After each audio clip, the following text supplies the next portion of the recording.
Fatos e versões. O que vai impactar a sua vida agora no Café com Política. No Café com Política de hoje, a gente está recebendo o pré-candidato ao Senado pela Rede Sustentabilidade, Cacá Menezes. Bom dia, Cacá, bem-vindo, é um prazer recebê-lo aqui mais uma vez. Bom dia, Rodrigo, bom dia, Delma, bom dia, ouvintes da Rádio Super. Bom dia. Bom, Cacá, vamos começar esse bate-papo te perguntando a respeito das estratégias de campanha. Você é um nome novo na política, disputou sua primeira eleição no ano de 2016, quando tentou a Prefeitura de Contagem, obteve uma votação expressiva para alguém que disputava pela primeira vez. Depois acabou ocupando a Secretaria de Esportes na Prefeitura de Contagem, na gestão do prefeito Alex de Freitas, e hoje se coloca como pré-candidato ao Senado. Você deve enfrentar nomes que já são consagrados na política. A ex-presidente Dilma Rousseff, o senador Aécio Neves, que é uma incógnita, ninguém sabe se disputa ou não. O ex-presidente da Assembleia, Diniz Pinheiro. Tem um outro nome novo na política, mas que chega com força também, que é o jornalista Carlos Viana. E entre outros pré-candidatos que podem disputar o Senado neste ano. A minha primeira pergunta para você é a seguinte: como se sobressair no meio de tanta gente já conhecida no meio político? É uma pergunta difícil, né? Porque realmente para mim não tem uma resposta para isso, não. Eu acho que toda a minha expectativa ela está no eleitor em perceber que esse ano é um ano de renovação na política. Eu estou na política hoje porque eu acredito que estamos vivendo um tempo que precisamos renovar, precisamos de novos atores no cenário político hoje. E para mim, assim, o Brasil vive uma situação em que muitas pessoas têm uma visão bem fatalista sobre esse momento. Muitos buscam eleitores, buscam candidatos messiânicos, né, que tentam trazer respostas para o caos que nós estamos vivendo hoje. Eu tenho um olhar bem otimista para o Brasil nesse ano, que muitas vezes eu tenho falado que eu trabalhei com tratamento ao dependente químico há muitos anos, e eu sempre falo que o melhor momento da vida dessa pessoa é quando ela sai da negação. Porque enquanto ela está envolvida, ou então quando a pessoa tem um câncer e ela não sabe que tem aquele problema, ela não...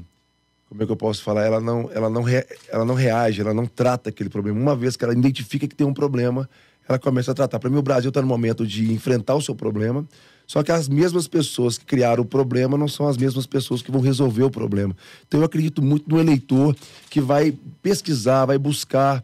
Eu estou rodando, nós já rodamos uma média de 130 cidades, uns 40 mil quilômetros aí, rodando as cidades, conversando com as pessoas. Eu sou pastor, né, há muitos anos, conversando com nossos irmãos no estado inteiro e tentando unir forças com pessoas do bem. Pessoas que querem realmente participar da transformação que o Brasil precisa fazer hoje. Cacá, ainda falando sobre essa questão de estratégia de campanha, a gente vê que tem muitas alianças que são costuradas pensando no tempo de propaganda no rádio e na televisão. Sim. Apesar da gente viver na era da internet, né, de redes sociais que tem um impacto muito grande, principalmente nesse eleitorado tão jovem. Essa eleição vai ter essa característica do eleitorado tão jovem, mas a gente vê que algumas alianças são costuradas, pasmem, não por ideologia, mas na busca de acumular espaço no rádio e na televisão.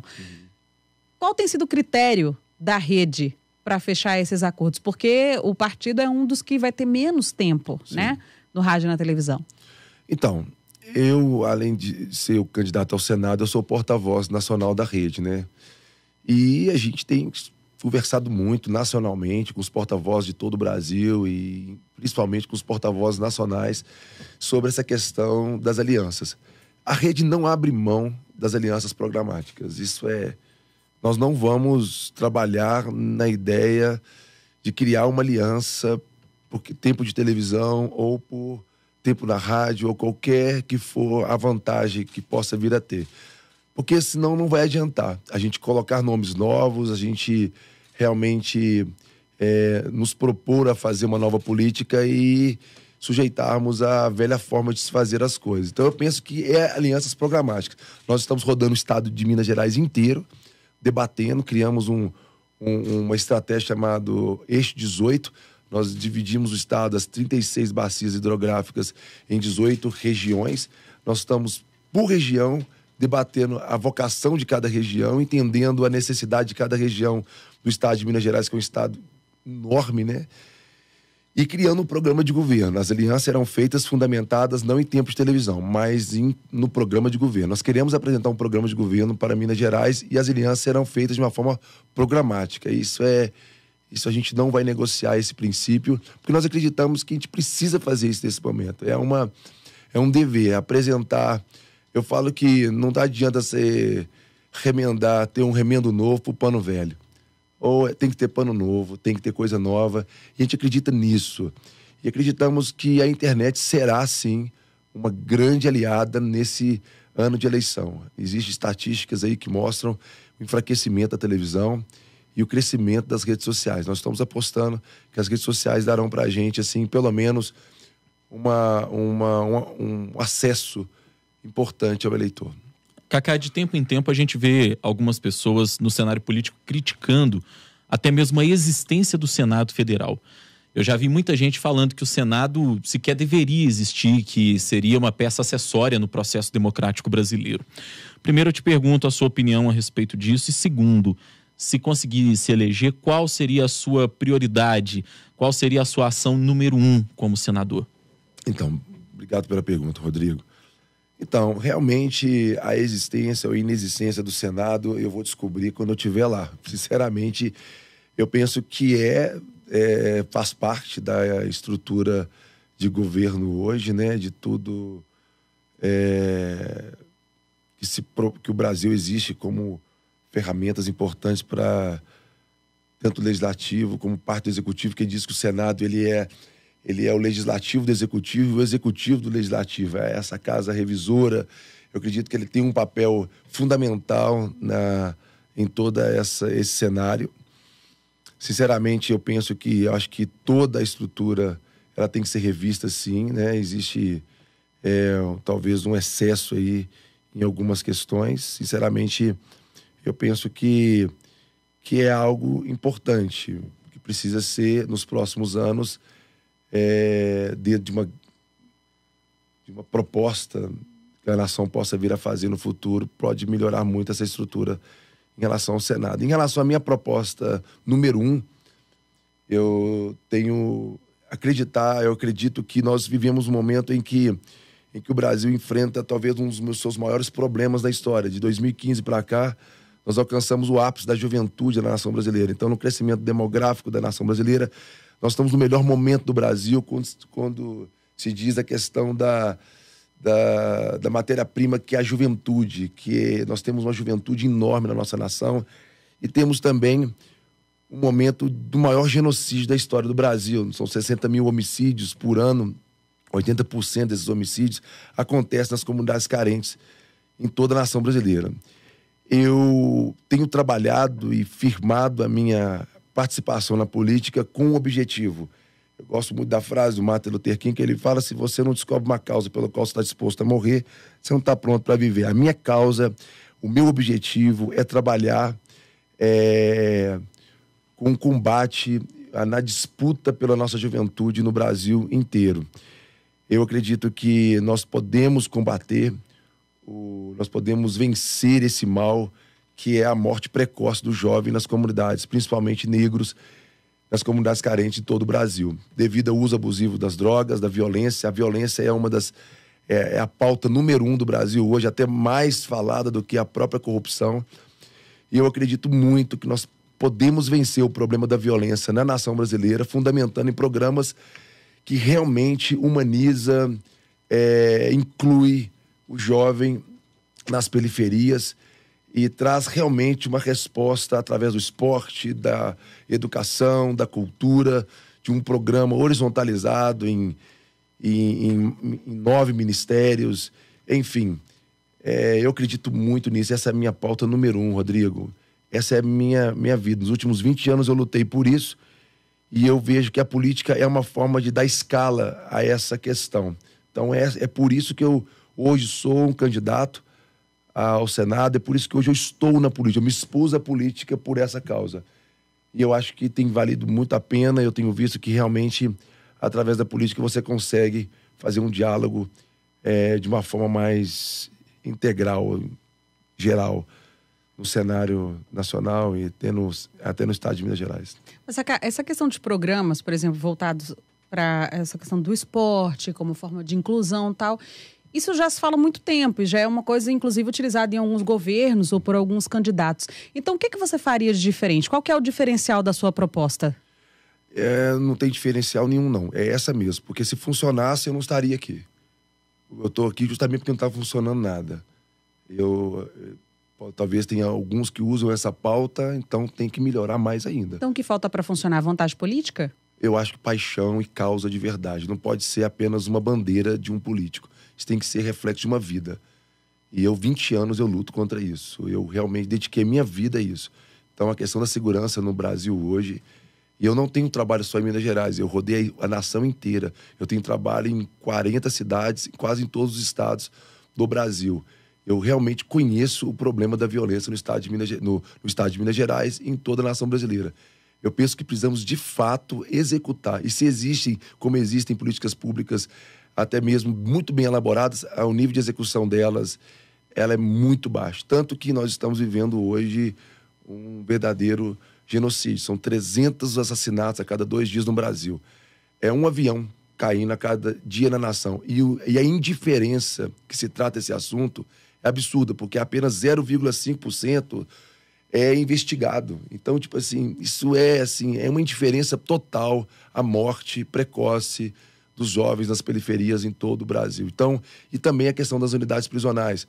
90% da população carcerária hoje do estado de Minas Gerais, nos últimos 10 anos, ela passou de 40 mil para 80 mil presos, sendo 90% desses presos dependentes químicos. Então, tipo assim, esses presos, eles voltam para as ruas, grande maioria deles jovens também, regressam ao sistema prisional, 80% deles. Então, precisamos sim. Eu criei um programa no estado de Minas Gerais e propus voluntariamente, eu financei com o próprio recurso, trabalhos de recuperação, tratamento ao dependente químico que está no sistema prisional. Funcionou super bem. Eu tenho experiências enormes no tratamento, no enfrentamento à violência e na prevenção ao uso abusivo de drogas e à violência. Eu quero poder fazer isso em escala. Eu acredito que nós podemos vencer o problema da violência e do uso abusivo de drogas no Brasil. Nós precisamos, sim, de uma militância que realmente é paixão. Eu sou uma pessoa movida por paixão. Um candidato ao Senado que tem 38 anos, eu não tenho R$1 para investir na minha candidatura. O meu partido tem 10 milhões de reais contra 300 milhões de outros partidos de fundo partidário. Não vai vir R$1 para Minas Gerais. Nós precisamos investir na nossa majoritária, que é Marina Silva, que a gente acredita demais nela e no que ela está fazendo. É por paixão, sabe? É por paixão e por uma causa. Se não fosse por isso, você pode ter certeza que eu não estaria aqui. Você está falando, Cacá, a respeito dessas dificuldades que a rede enfrenta, inclusive para fazer a campanha acontecer, a campanha da ex-senadora Marina Silva à presidência da República. E a rede enfrenta também um dilema muito grande agora, que é essa questão da cláusula de barreiras, ou seja, ela precisa tentar eleger um número bom de deputados federais até para continuar existindo. É uma batalha pela própria sobrevivência do partido. Nesse sentido, eu te pergunto, você como um dos porta-vozes da rede, como é que estão as costuras para essa chapa de candidatos a deputados federais, em especial aqui em Minas Gerais? Vai ter nome competitivo realmente? Qual vai ser o papel de Minas como segundo maior colégio eleitoral na eleição de eventuais deputados federais para tentar salvar a rede dessa questão da cláusula de barreiras? Então, realmente é o nosso maior desafio, né? Isso em toda a nação. A rede e os porta-vozes nacionais, nós temos uma diretriz de investir e de cooperar com os nossos candidatos, principalmente os candidatos a deputados federais, né? Porque eles aqui realmente contabilizam na questão da cláusula de barreiras. Nós estamos enfrentando esse desafio de uma forma, assim, bem corajosa. Nós temos candidatos competitivos, sim. Acreditamos nos nossos candidatos. Estamos, assim, dando total suporte a eles, tentando, de fato, cooperar para que a rede ela vença essa cláusula de barreiras e o partido que a gente que está na rede é tão apaixonado por ele possa aí continuar a sua militância, seus propósitos. É um partido que vale a pena investir.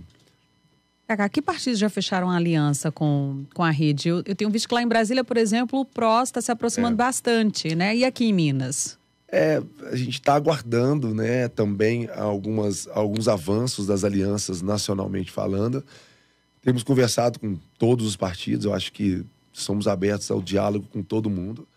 Mas esse critério das alianças programáticas, isso dificulta um pouco para a rede, porque o toma lá da cá, ele é uma prática, uma cultura política hoje. Então, a gente está realmente tentando ser coerente com a proposta da nova política. E isso a gente acaba sofrendo, de fato, restrições e até mesmo impedimentos de conseguir fazer alianças e avançar nessas alianças. Agora, aí muitas pessoas perguntam, mas Marina, como é que ela vai governar dessa forma? Como é que vocês vão sobreviver no cenário nacional sem alianças? E eu acredito demais no que Marina fala sobre, em vez do presidencialismo de coalizão, ao presidencialismo de propostas viáveis. E eu acredito muito nisso. Por mais utópico possa parecer, se diz a Marina estava numa entrevista, mas se você acha que você vai, através do diálogo, conseguir convencer, criar aliança, ela falou assim, tem outra forma?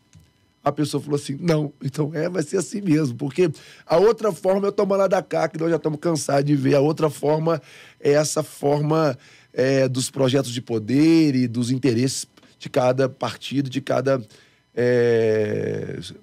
personagem político. Então não tem outra forma, é do diálogo, é de uma forma programática, nós vamos levar dessa forma. Se funcionar, funcionou. Se ganhar, vamos ganhar ganhando, como a Marina gosta de falar, mas nós não queremos ganhar perdendo. Não adianta ganhar e perdermos o nosso capital moral, ético, a nossa essência, porque não vai ter jeito. Se a gente quer um Brasil diferente, aí conta com o eleitor, que ele analise, que ele escute, que ele entenda que nós precisamos, sim, de uma nova proposta de como conceber, de como fazer política nesse ano de 2018. Acho que nós estamos num momento de mudança. Nós precisamos acreditar nisso até o fim. Cacá Menezes, pré-candidato ao Senado pela Rede Sustentabilidade, foi nosso convidado hoje aqui no Café com Política. Gostaria de agradecer a sua presença. Foi um prazer recebê-lo.